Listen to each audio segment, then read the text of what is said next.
Well, we'll jump in. I mean, this is a short history of. This is an interesting case for short history of an interesting story because obviously so little of it relatively is rooted in historical fact. A large part of the story is speculation and theory, but your approach to this has always been from the evidence-based side, and Correct. your research has always been rooted in fact. So it's really useful to be talking to you. Is that why you wrote your book? Because you thought that there was an absence of evidence-based research? Yes, that's correct. Although, perhaps to back up a little bit, I should say that I first became interested in the case probably around the autumn of 2019. And my interest was sparked, I think, by two aspects. Number one, the aviation aspect, because as you probably know, I was trained as a private pilot. And a case concerning aviation was interesting for me. There were three aspects that were interesting. Firstly, the flight path of the airplane, which seemed to be subject to debate. Secondly, the prevailing wind at the time, which also seemed to be very poorly documented. And thirdly, the descent path of the hijacker after he left the airplane, which seemed to be also subject to conflicting narratives. And I, as a private pilot, was interested in all of these things, and I felt that a pilot's perspective would add something to this debate. And then the second aspect of the case was the mathematical aspect, which, again, as you probably know from my CV, I was educated as a mathematician. And I thought that all these three aviation aspects of the case were amenable to a mathematical approach. And in fact, my first attempts to write something on paper or on a screen were titled Flight 305, A Mathematical Inquiry. And I think I drafted a few articles on my LinkedIn page just to, not with the intention of writing a book at that stage, but simply of sharing some aspects from pilots and a mathematical perspective. So that's how it started. The book idea came later. Yeah. But presumably you'd heard of the case before, and did you have a passing interest in it before you started writing the book? Not really, no. As I said, I came across the case probably on Wikipedia or some such page, and I thought that was interesting. I think like everybody, I like mysteries. And at the risk of digressing, I will say this is the first of three projects that I've been engaged in on true mysteries. But yes, I liked it as a mystery. And as I said, I started writing things, writing drafts, I think on LinkedIn. And it was probably only about towards the end of 2019 that I started thinking, well, maybe this could be a book. And at that point, I fleshed out the three essays into three chapters of a book. And I started pitching the book, pitching the idea to, in the first instance, to publishers. And my targets at that time were, I thought it's an American story, and therefore I should pitch to publishers in the US, which is what I did. I started in the Pacific Northwestern states, And I tried to target publishers who seemed to have an interest in either local history or 20th century history, or some aspect of American history that fitted their interests. Mm. But short story is nobody was interested. And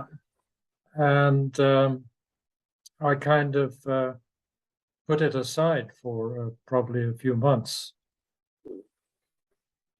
And then around probably the early days of 2020, and of course, as you know, it was the pandemic, and so I needed an activity to keep me a little bit sane. Right. And I thought, well, okay, I didn't succeed with publishers. Maybe I will try the other approach for an author is literary agents who, if you find one who will represent you, they will make an effort to present your book to a publisher. Yeah. And again, this being an American story, of course, I had to approach agents in the USA, and pretty much the whole of the publishing industry in the US is in New York. Mm-hmm. So I approached many, many agents in New York. I think total more than 200. Really? Wow. Yeah, that's the writer's life. Sure. It's absolutely part and parcel of writing that you need to Mm-hmm. pitch many, many, many times and be prepared for 99% to say no or not even to reply, which was the case. I think out of these 200 and plus agents, I'm not sure if even one or two replied. And nevertheless, having begun that process, I then started writing more. And I think in the spring of 2020, I wrote another 3 chapters. So by that time, I had about 6 to offer. And you probably know in the publishing business, if you're writing nonfiction, you can write it on the basis of samples. You don't need to write the whole thing. Whereas if you're writing fiction, they need to see the whole manuscript from start to finish. Nonfiction, you can produce chapters. And I thought, well, with 6, I have a good chunk of the book and people should be interested. Having run out of luck with literary agents, I think quite by chance, again, because of my aviation background, I had on my shelf quite a lot of aviation books. And among them was the publisher whom I'm with now. And I thought, well, they might be interested. This is sort of an aviation story. And I pitched to them. And quite to my surprise, I got a message from FedEx or a courier company saying, you have a package coming to you. So I thought, oh my God, well, they've obviously turned it down, and they're probably sending me a free book as a consolation prize. But quite to my surprise, the package showed up, and it was the contract.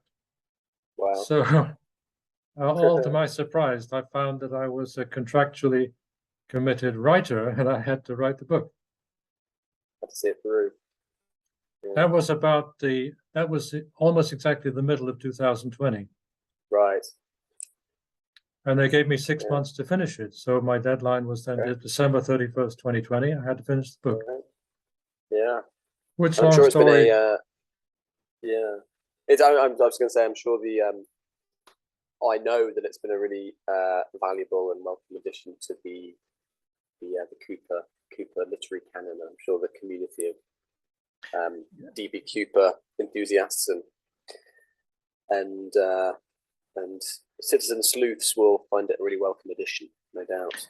It has been well received, both in terms of sales, which I think the publisher has been happy with, and also by critics or by reviewers on Amazon and on Goodreads. So I'm happy that the people have liked the book and the publisher is happy.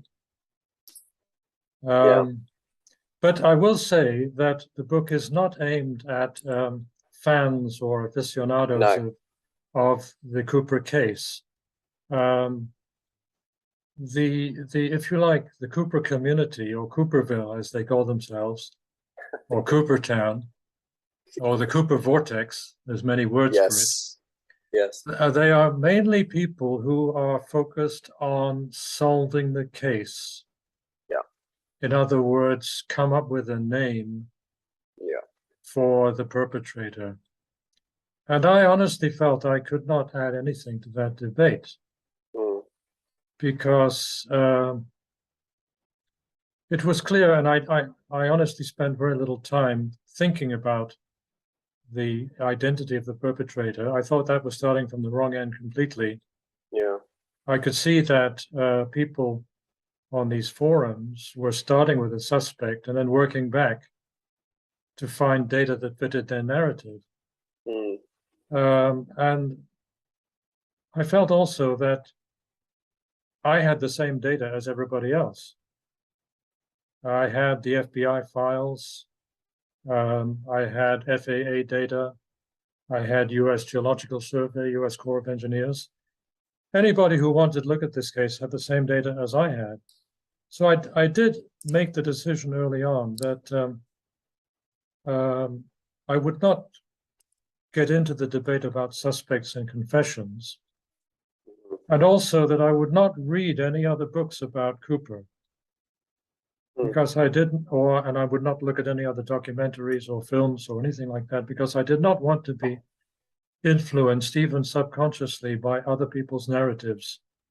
I wanted to say, and here I will answer the question that you first put, I wanted to start with the data, and from the data, develop a narrative,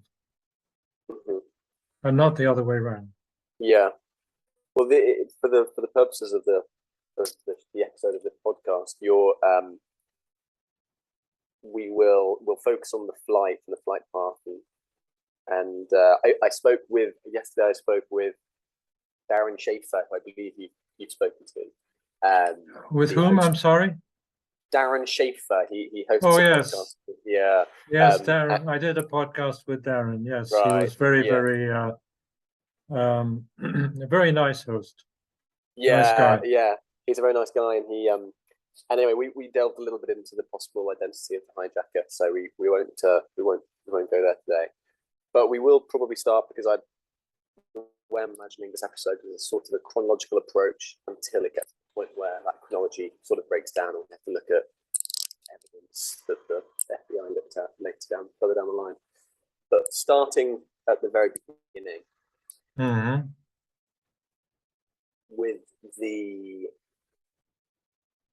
with the man who went by Dan Cooper arriving at the check-in desk at the Portland International Airport.